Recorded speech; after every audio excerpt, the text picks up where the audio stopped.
Hello everyone. So today we are going to discuss about the topic product life cycle. So let's start. जैसे human being की life cycle होती है, birth होता है, death होता है, जो भी हमारे डिफरेंट स्टेजेस हैं हम उन्हें क्रॉस करते हैं. सो वैसे ही क्या होता है, एक प्रोडक्ट यानी कि जो एक मार्केट के अंदर प्रोडक्ट आता है, सर्विस आता है, उसकी भी एक पर्टिकुलर लाइफ साइकिल होती है, कुछ स्टेजेस होती हैं जो वो फॉलो करता है. सो उसी को हम क्या बोलते हैं, प्रोडक्ट लाइफ साइकिल. टू से a product has a life cycle is an asset for 4 things. यानी कि अगर हम बात करें कि प्रोडक्ट लाइफ साइकिल है क्या, तो प्रोडक्ट लाइफ साइकिल क्या है, वो सारी स्टेजेस जो एक प्रोडक्ट क्या करता है, क्रॉस करता है जब वो मार्केट में इंट्रोड्यूस किया जाता है, उस टाइम से लेके जब वो मार्केट से चला जाता है वहां तक की जो डिफरेंट स्टेजेस होती हैं जो एक प्रोडक्ट क्रॉस करता है, उसको हम क्या बोलते हैं, product life cycle. Product have a limited life, कि हर एक प्रोडक्ट की लिमिटेड लाइफ होती है. कोई भी फॉरएवर प्रोडक्ट नहीं होता कि ये हमेशा ऐसा का ऐसा ही रहेगा, ऐसे कैसे ही यूज होता रहेगा. उसमें हमें कुछ मॉडिफिकेशंस करनी होती है, कुछ चेंजेस करने होते हैं टाइम टू टाइम, अदरवाइज वो हमारे मार्केट से चला जाता है, गायब हो जाता है. Product sales pass through distinct stages, की इसकी नंबर ऑफ स्टेजेस होती हैं. डिफरेंट चैलेंजेस, जो भी अपॉर्चुनिटीज या प्रॉब्लम्स है, यानी कि अगर आप एक प्रोडक्ट की बात करो तो उसमें क्या होंगे, नंबर ऑफ स्टेजेस हमारी होंगी. अलग अलग स्टेज पे प्रोडक्ट जाएगा और हर स्टेज पे हमें डिफरेंट अपॉर्चुनिटीज मिलेंगी, डिफरेंट थ्रेट्स होंगे एंड डिफरेंट चैलेंजेस हमें फेस करने पड़ते हैं. Profit rise and fall at different stages, कि हमारे जो प्रोडक्ट की स्टेजेस हैं उसके जो प्रॉफिट है, ऐसा जरूरी नहीं है कि हर स्टेज पे प्रॉफिट सेम रहता है, हर स्टेज पे प्रॉफिट बढ़ता ही है. हर स्टेज का अपना अलग लेवल होता है प्रॉफिट का, अलग लेवल होता है कॉस्ट का और अलग लेवल होता है सेल्स का. और हर एक स्टेज के लिए इसीलिए क्योंकि बिकॉज हमारी जो डिफरेंट स्टेज है उस पर डिफरेंट लेवल ऑफ प्रॉफिट होता है, डिफरेंट लेवल ऑफ सेल होती है, डिफरेंट लेवल ऑफ कॉस्ट होती है. इसीलिए हर स्टेज पे हमें जो स्ट्रैटेजी डिफाइन करनी होती है वो भी क्या होती है, डिफरेंट होती है. हर स्टेज के लिए हम क्या करते हैं, डिफरेंट स्ट्रैटेजी बनाते हैं. सो हमारी 4 स्टेजेस जो प्रोडक्ट की होती है वो हमारी क्या है, growth, introduction, growth, maturity and decline. की सबसे पहली स्टेज हमारी क्या होती है, इंट्रोडक्शन. इंट्रोडक्शन कौन सी स्टेज है, जब हमारा प्रोडक्ट सबसे पहले मार्केट में इंट्रोड्यूस किया जाता है, यानी कि ये तो फर्स्ट स्टेज है, जब जस्ट हमने इंट्रोड्यूस ही किया है, हम लेके ही आए हैं अपने प्रोडक्ट को. देन उसके बाद हमारा क्या होता है, अगर हम सही से उस पर वर्क करते हैं तो हमारा प्रोडक्ट क्या होता है, ग्रो करना स्टार्ट करता है, उसकी सेल्स इंक्रीज स्टार्ट हो जाती है, उसका प्रॉफिट इंक्रीज होना स्टार्ट हो जाता है. अब इंट्रोडक्शन स्टेज क्या है, कि आप लेके ही आए हो, तो उस टाइम पे इतने लोग अवेयर भी नहीं है आपके प्रोडक्ट के बारे में, इसलिए आपको क्या करना होता है, अच्छी खासी एडवर्टाइजमेंट करनी होती है, बहुत ज्यादा लोगों को अवेयर करना होता है. इस स्टेज पे हमारी सेल्स कम होती है बिकॉज इतने लोग अवेयर नहीं है, और यहाँ पे हमारा प्रॉफिट क्या होता है, ना के बराबर ही होता है या फिर नेगेटिव भी हो जाता है, बिकॉज अभी हमने जस्ट स्टार्ट ही किया है. जब हम ग्रो करना शुरू करते हैं तो हमारी सेल्स इंक्रीज होना शुरू करती है, लोग हमारे बारे में अवेयर हो जाना शुरू हो चुके हैं. हमारी एडवर्टाइजमेंट स्टिल हमें करनी होती है बट अभी कुछ लोग अवेयर हैं, इसलिए प्रॉफिट भी हो रहा है, सेल्स भी हो रहे हैं. देन हमारी क्या आती है, मैच्योरिटी. मैच्योरिटी हमारी थर्ड है और इसको हम पीक भी बोलते हैं, यानी कि ये हमारी वो स्टेज होती है जहां पे हमने बेस्ट यूटिलाइजेशन कर लिया है मार्केट का. यहाँ पे हमारी सेल्स भी हाईएस्ट होती है, प्रॉफिट भी हाईएस्ट होता है, एंड हमें यहाँ पे अपना अवेयरनेस की बजाय डिफरेंशिएशन पे फोकस करना होता है कि हम बाकियों से कैसे अच्छे हैं, इस चीज पे फोकस करें. एंड देन हमारी आती है डिक्लाइन स्टेज. डिक्लाइन स्टेज हमारी क्या होती है, जब हमारा सेल्स फिर से गिरनी स्टार्ट हो जाती है, प्रॉफिट फिर से गिरना स्टार्ट हो जाता है, एंड हमारा प्रोडक्ट जो है वो आउट ऑफ द मार्केट हो जाता है. सो अब हम 1 बाय 1 डिस्कस करेंगे. सो अभी हमने डिस्कस किया कि सबसे पहले क्या स्टेज होती है, introduction. A period of slow sales growth at a product is introduced in the market, because हमने तब इंट्रोड्यूस ही किया है, इसकी वजह से सेल्स हमारी कम होती है, प्रॉफिट तो एग्जिस्ट ही नहीं करता है. ग्रोथ क्या है, अ period of rapid market acceptance. यहाँ पे लोग आपको एक्सेप्ट करना शुरू कर चुके होते हैं, अवेयर हो चुके होते हैं और आपका प्रॉफिट इंक्रीज होता है. मैच्योरिटी क्या होता है, a slow down in sales growth because the product has achieved acceptance by most potential buyer. यानी कि हाँ आप पीक पे पहुंच चुके हो, अब उससे आगे कुछ नहीं हो सकता ना, वो लेवल हमारा मैच्योरिटी होती है. यानी कि जितने लोग ले सकते थे, खरीद सकते थे, अवेयर हो सकते थे, सब हो गए हैं, वो हमारी क्या होती है, मैच्योरिटी. एंड मैच्योरिटी के अंदर भी हमारी 3 आती है, मींस हमारी मैच्योरिटी के अंदर 3 स्टेजेस होती हैं, जिसके अंदर फर्स्ट में हमारा क्या होता है, जिसमें ग्रोथ स्लो हो जाती है, यानी कि जितना ग्रो कर रही थी उससे कम ग्रो करेगा. फिर स्टैग्नेंट रहती है, यानी कि ग्रो ही नहीं करेगा, उसी एक सेम लेवल पे बना रहेगा. And then decline growth. Growth जो होती है वो कम होने लग जाती है. एंड जो हमारी डिक्लाइन ग्रोथ है वो साइन है कि हमारा जो 4th स्टेज है वो आ गई है, जिसको हम बोलते हैं डिक्लाइन, जहां पे सब कुछ कम होना स्टार्ट हो जाता है. तो डायग्राम के अकॉर्डिंग हम देखें तो ये क्या है, हमारी इंट्रोडक्शन स्टेज है, जहाँ पे हमारा प्रॉफिट देखो यहाँ पे नेगेटिव में है, यहाँ पे नील तक ही प्रॉफिट है। इसके बाद जब हमारा ऊपर की साइड जाने लग जाता है तो ये हमारी क्या है, ग्रोथ स्टेज है। तो सबसे पहले ये इतनी क्या हुई, हमारी इंट्रोडक्शन स्टेज। उसके बाद हमने क्या किया, लोग अवेयर हो गए, सो ये हमारी क्या आ रही है, ग्रोथ स्टेज, जहाँ पे और ज्यादा लोग अवेयर हो रहे हैं, बाय कर रहे हैं। अब यहाँ पे हमारी क्या हो रही है, मैच्योरिटी स्टार्ट हो रही है। सो मैच्योरिटी हमने क्या किया था, 3 चीजें होती है। यहाँ पे हमारी क्या हो रही है, ग्रो कर रही है, बट वो ग्रोथ क्या है, स्लो है।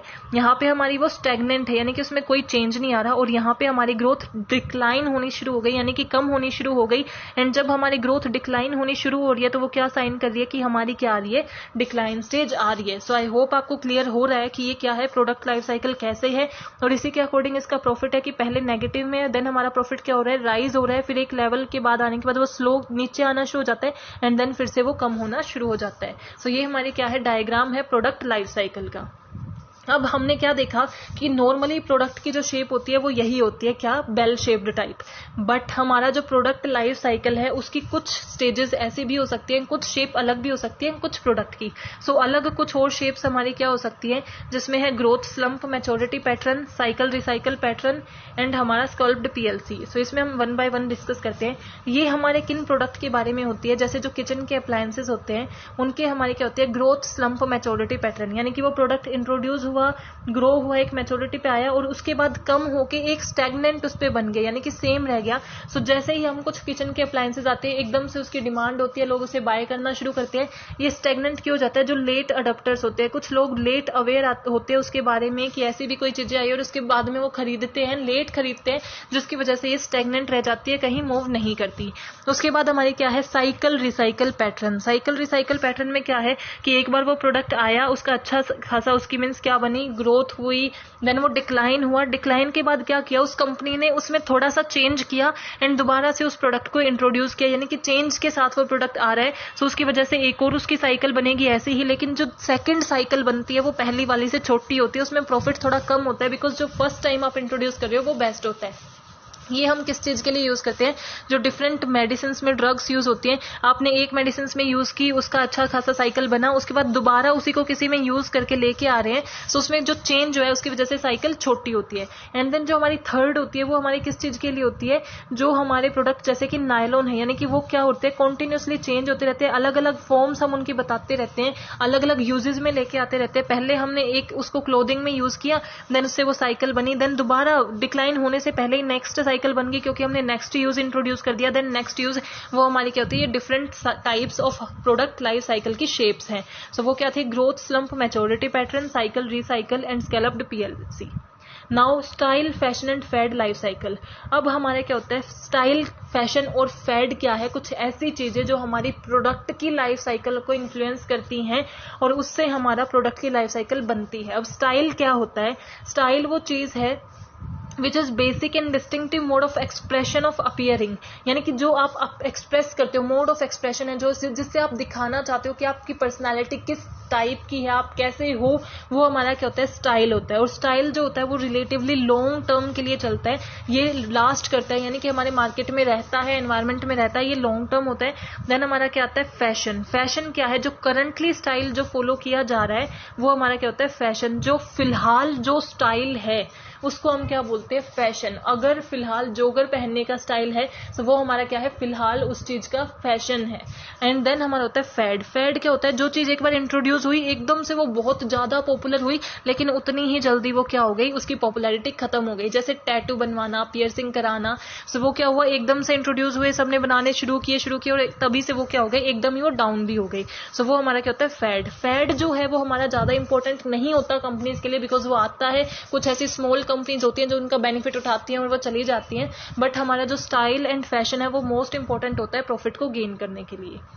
नाउ हमने क्या डिस्कस किया था कि हर एक जो हमारी स्टेज है उस पे हमें डिफरेंट मार्केटिंग स्ट्रेटजी यूज करनी होती है। सो अब हम डिस्कस करते हैं स्टेज वाइज कि हमें कौन सी मार्केटिंग स्ट्रेटजी कौन सी स्टेज पे यूज करनी चाहिए। तो सबसे पहले हमारी क्या है, इंट्रोडक्शन स्टेज। इंट्रोडक्शन स्टेज पे हमें क्या एडवांटेज मिलती है, पायनियर एडवांटेज, यानी कि फर्स्ट मूवर एडवांटेज। अगर आप सबसे पहले किसी चीज को लेके आ रहे हो तो आपको एडवांटेज मिलेगी, बिकॉज आपका कोई भी कंपिटिटर उस चीज को प्रोवाइड नहीं कर रहा, तो सब आपसे ही बाय करेंगे, आपका प्रॉफिट भी ज्यादा होगा, आपकी लॉयल्टी भी बढ़ेगी, आपकी क्रेडिबिलिटी भी बढ़ेगी, as well as economies of scale भी आपको मिलेगी। बिकॉज क्यों, आपसे ही सब खरीद रहे हैं, इसका मतलब बहुत ज़्यादा डिमांड होगी, आपको प्रोडक्शन ज़्यादा करनी पड़ेगी। जैसे जैसे प्रोडक्शन बढ़ेगी, कॉस्ट हमारी कम हो जाएगी, प्रोडक्शन कॉस्ट, जिससे आपकी इकोनॉमीज ऑफ स्केल भी आपको मिलेगा। सो आपका इंट्रोडक्शन स्टेज में आपको क्या मिलती है, पायनियर एडवांटेज मिलती है। Pioneer advantage studies show that the Pioneer can gain great advantage, यानी कि जो सबसे पहले लेके आ रहा है उसे अच्छी खासी एडवांटेज मिलती है। बट यही एक ड्रॉबैक भी होता है। सो ड्रॉबैक क्यों होता है, अगर आप सबसे पहले लेके आ रहे हो, इसका मतलब सबसे ज़्यादा खर्चा आपने रिसर्च एंड डेवलपमेंट पे किया है, बहुत ज़्यादा आपने उस पर रिसर्च की, डेवलप किया, आपने लोगों को अवेयर किया कि ऐसा भी कोई प्रोडक्ट हो सकता है। और जो सेकेंड जो कंपनी होगी ना, अब उसे रिसर्च डेवलपमेंट करने की इतनी ज़रूरत नहीं पड़ेगी क्योंकि आपने पहले से कर दी है, और उसे इतना ज़्यादा एडवर्टाइजमेंट पे डालने की जरूरत नहीं पड़ेगी, अवेयर करने की जरूरत नहीं पड़ेगी, बिकॉज आप पहले ही बता चुके हो कि इस प्रोडक्ट को, ऐसा भी कोई प्रोडक्ट एग्जिस्ट करता है, उसे ऐसे यूज किया जा सकता है। सो कई बार पायनियर ड्रॉबैक भी हो जाता है because of second mover advantage. जो हमारा सेकंड जो पर्सन है वो जो बेनिफिट ले जाता है, उसकी वजह से हमारा वो हो जाता है। फॉर एग्जाम्पल कि अगर हम लेके चले, हमारा गूगल है, गूगल एक सर्च इंजन है, but Google first search engine नहीं है। फर्स्ट सर्च इंजन कोई और था, नेटस्केप था, ये हमारे क्या थे, डिफरेंट सर्च इंजन थे। बट हमारा जो फर्स्ट सर्च इंजन था, आज हम उसे जानते भी नहीं, उसे हम उतना यूज भी नहीं करते। बट गूगल जो हमारा बाद में आया था, वो कुछ ऐसा लेके आ गया, कम कॉस्ट पे उसने वो किया, रिसर्च उसे कम करनी पड़ी, बट हमारा वो सेकंड मूवर एडवांटेज या फर्दर मूवर एडवांटेज गूगल के पास गया, पायनियर को एडवांटेज नहीं मिला। They distinguish between the inventor first who develop patent in the new market category and the product pioneer first who develop a working model and the market pioneer first the sell new product। इसका मतलब क्या है कि inventor क्या होता है, जो कुछ नया लेके आता है। प्रोडक्ट पायनियर क्या होता है, जो सबसे पहले उस फॉर्म को डिफाइन करता है कि ऐसा प्रोडक्ट हो सकता है, वो प्रोडक्ट पायनियर होता है। लेकिन हमारा मार्केट पायनियर क्या होता है, जो प्रोडक्ट हो सकता है उसे एक्चुअल में अवेलेबल जो सबसे पहले कराती है, वो हमारा क्या होता है, मार्केट पायनियर। सो हमारी इंट्रोडक्शन में एक ही स्ट्रेटेजी हो सकती है, वो है पायनियर की, और उसे हम अच्छे से यूज कब कर सकते हैं, जब हम हर एक चीज की अच्छे से स्टडी करें, यानी कि जो सबसे पहले लेके आ रहे हैं वो अच्छे से स्टडी करें मार्केट को, ये देखें कि उसे कहाँ टारगेट करना है, कहाँ पे उसे अपना जो प्रोडक्ट है वो लॉन्च करना चाहिए, कमर्शियलाइज करना चाहिए, एंड देन उसे इंट्रोड्यूस करना चाहिए, ताकि वो फाइनेंशियल जो एडवांटेजेस है वो ले सके। देन हमारी सेकेंड स्टेज क्या आती है, ग्रोथ स्टेज। ग्रोथ स्टेज क्या होती है, जहां पे हमारी सेल्स इंक्रीज होनी स्टार्ट हो जाती है, प्रॉफिट इंक्रीज होना स्टार्ट हो जाता है। वहां पे हमें किन किन स्ट्रेटेजीज पे फॉलो करना चाहिए, बिकॉज ग्रोथ हो रही है, बट अगर हमारा सेम प्रोडक्ट रहा ना तो ग्रोथ ज्यादा दिन नहीं चलेगी। सो हमें किन स्ट्रेटेजीज पे फोकस करना चाहिए, improve product quality and add new feature, कि जो हमारा प्रोडक्ट है उसकी क्वालिटी हम और इंप्रूव कर दे ताकि हमारी ग्रोथ और इंक्रीज हो, एज वेल एज उसमें नए फीचर्स ऐड करते जाए ताकि हमारी सेल्स इंक्रीज हो जाए। एड न्यू मॉडल्स, एक ही प्रोडक्ट के नए नए और मॉडल लेके आए, डिफरेंट साइज हो, फ्लेवर हो। अगर आप मिल्क दे रहे हो तो अब आप उसको फ्लेवर्ड मिल्क लेके आ जाओ, पिस्ता का, अलग अलग तरीके का आप क्या लेके आओ, मिल्क लेके आओ। Then enter new market segment, अगर आप सिर्फ चिल्ड्रंस को टारगेट कर रहे हो तो अब आप क्या करो, यूथ के लिए बनाना शुरू कर दो, ओल्ड एज के लिए बनाना शुरू कर दो, अलग अलग सेगमेंट में जाना शुरू कर दो ताकि आपकी ग्रोथ इंक्रीज हो। इंक्रीज इट्स डिस्ट्रीब्यूशन कवरेज, यानी कि आपकी डिस्ट्रीब्यूशन फैसिलिटी को इंक्रीज करो, हर एक पर्सन तक वो प्रोडक्ट अवेलेबल हो सके, इस चीज पे फोकस करो। Shift from awareness to the preference, यानी कि अब आपको अवेयर करना नहीं, प्रेफर करने पे ज्यादा फोकस करना है कि अवेयर आपके लोग हो चुके हैं, इंट्रोडक्शन में आपने अच्छा खासा एडवर्टाइजमेंट किया जिससे अवेयर लोग हुए। अब आप करो कि ऐसा कुछ करो कि लोग आपके प्रोडक्ट को प्रेफर करें, आपके प्रोडक्ट को चुने और अपने प्राइजेस को थोड़ा कम कर दो। देन थर्ड हमारी क्या होती है, मैच्योरिटी स्टेज। एज मैंने बताया था कि मैच्योरिटी में हमारी क्या होती है, तीन जगह होती है, तीन हमारी स्टेजेस आ जाती है। सबसे पहले ग्रोथ जो है वो थोड़ी स्लो हो जाती है, देन वो स्टेबल रहती है, एंड वो डिक्लाइन मैच्योरिटी, यानी कि वो कम होने लग जाती है जब ग्रोथ। तो उस पर हमें क्या करना होता है, अलग अलग उस चीज के लिए डिफरेंट स्ट्रैटेजी हमें लेके आनी होती है। सो वो हमारी स्ट्रैटेजी क्या हो सकती है, या तो हम मार्केट में चेंज कर दें, या प्रोडक्ट में चेंज कर दें, या फिर मार्केटिंग के प्रोग्राम में, यानी कि मार्केटिंग मिक्स में चेंज कर दें। सो सबसे पहले हम किस में चेंज कर सकते हैं, मार्केट में चेंज कर सकते हैं। मार्केट में चेंज करने का मतलब क्या है, या तो अपने ब्रांड यूजर्स को इंक्रीज करो, यानी कि जितने लोग आपके प्रोडक्ट को यूज कर रहे हैं उन्हें इंक्रीज करो। आप इंक्रीज कैसे कर सकते हो, जो नॉन यूजर्स हैं, जो यूज ही नहीं करते प्रोडक्ट को, उनको कन्वे करो कि वो प्रोडक्ट को यूज करना स्टार्ट करें। जो कोई ऐसा प्रोडक्ट यूज ही नहीं करते उन्हें कन्वे करना कि वो प्रोडक्ट यूज करें ताकि आपकी सेल्स इंक्रीज हो जाए। एंटर न्यू मार्केट सेगमेंट, नए नए सेगमेंट में जाओ तो ऑटोमेटिकली सेल्स इंक्रीज होगी। And attract competitors customers. जो कंपिटिटर्स के कस्टमर्स हैं, नॉन यूजर्स क्या होते हैं, जो कोई प्रोडक्ट यूज नहीं कर रहे, एंड कंपिटिटर कस्टमर्स क्या होते हैं, जो आपके कंपिटिटर्स का प्रोडक्ट यूज कर रहे हैं। तो उन्हें अट्रैक्ट करो कि वो आपके कंपिटिटर्स को छोड़ के आपके प्रोडक्ट का यूज करें। तो पहली चीज तो हमें क्या करनी चाहिए, मार्केट मॉडिफिकेशन के अंदर कि अपने ब्रांड यूजर इंक्रीज करना। दूसरा, यूजर्स रेट इंक्रीज करना, कि जो यूजर्स हैं वो कितना यूज करते हैं उस चीज को भी इंक्रीज करना। वो आप कैसे कर सकते हो कि अलग अलग ओकेजन पे यूज करें, ऐसा नहीं कि सिर्फ एक ही चीज के लिए वो यूज करें, उसे डिफरेंट ओकेजन पे यूज करें, हर ओकेजन पे ज्यादा यूज करें, एज वेल एज उसके नए नए वेज बता दो आपकी कहां कहां उसे यूज किया जा सकता है ताकि उसकी यूजेबिलिटी इंक्रीज हो जाए। देन हम क्या कर सकते हैं, एक तो मार्केट मॉडिफिकेशन कर सकते हैं, एक हम क्या कर सकते हैं, प्रोडक्ट मॉडिफिकेशन। तीन चीजें कर सकते हैं ना मैच्योरिटी पे, market modification, product modification and marketing mix या फिर marketing programme modification. Product modification में क्या होता है कि हम अपने प्रोडक्ट के किस में चेंज कर दे, उसकी क्वालिटी में चेंज कर दे, फीचर्स में चेंज कर दे या स्टाइल में चेंज कर दे, क्वालिटी को इंप्रूव कर दे, उसके जो फीचर्स हैं यानी कि साइज है, वेट है, मटेरियल है, उसमें कुछ इंप्रूव लेके आए, वर्सेटैलिटी लेके आए या उसके स्टाइल को इंप्रूव कर सके। मार्केटिंग प्रोग्राम मॉडिफिकेशन का क्या है, मार्केटिंग मिक्स को मॉडिफाई करना। और मार्केटिंग मिक्स में क्या आता है, हमारे 4 P's आते हैं, product, price, promotion and place. इन सारी चीजों पे जब हम चेंज करते हैं यानी कि हमारा जो प्रोडक्ट है वो ज्यादा बेटर होगा, प्राइस हम कम रखेंगे, प्रमोशन ज्यादा अच्छा करेंगे, इजीली डिस्ट्रीब्यूट करेंगे, इन सब चीजों पे फोकस करके हम मैच्योरिटी पे कंटिन्यू रह सकते हैं, यानी कि अच्छे ग्रोथ, उसको डिक्लाइन होने से बचा सकते हैं। देन हमारी लास्ट स्टेज हमारी क्या होती है, डिक्लाइन स्टेज। डिक्लाइन स्टेज हमें क्या डिटरमाइन करती है, जब हमारा प्रोडक्ट डाउन आना स्टार्ट हो जाता है, जिसकी सेल्स कम हो जाती है, प्रॉफिट सेल्स कम हो जाता है, और अगर हमने उस पर सही से डिसीजन मेकिंग नहीं लिया तो क्या हो जाता है, हमारा product out of the market हो जाएगा। और वो हमारी क्या होती है, डेथ ऑफ द प्रोडक्ट मानी जाती है। वो किस वजह से हो सकता है, टेक्नोलॉजी चेंज हो गई तो लोगों की टेस्ट चेंज हो गए, उनके टेस्ट एंड प्रेफरेंसेस चेंज हो रहे हैं, या फिर फॉरेन से कंपटीशन ज्यादा आ गया तो आपका अब क्या है, प्रोडक्ट उतना वैल्यूएबल नहीं रहा। सो इस चीज में हम क्या कर सकते हैं, दो चीजें कर सकते हैं, या तो एलिमिनेट वीक प्रोडक्ट, यानी कि अगर हम 10 प्रोडक्ट सेल कर रहे हैं तो उसमें से जो सबसे वीक है, जो हमारे लिए बिल्कुल भी प्रॉफिट नहीं लेके आ रहा, सिर्फ कॉस्ट हो रही है, उसे हम क्या कर दें, एलिमिनेट कर दें। उसके अलावा हम क्या कर सकते हैं, harvesting and divesting. Strategies for harvesting and divesting are quite different. Harvesting call for gradually reducing a product और business cost while trying to maintain a sales. यानी कि हार्वेस्टिंग का मतलब क्या होता है कि आप अपनी कॉस्ट को कम करते हो ताकि आप अपनी सेल्स को मेंटेन करो। और हार्वेस्टिंग डिफिकल्ट होती है बिकॉज आपको कॉस्ट इस तरीके से कम होती है कि कोई पता ना लगा पाए कि आपने क्वांटिटी कम की है, क्वालिटी कम की है, कैसे आप अपनी कॉस्ट को कम कर रहे हो।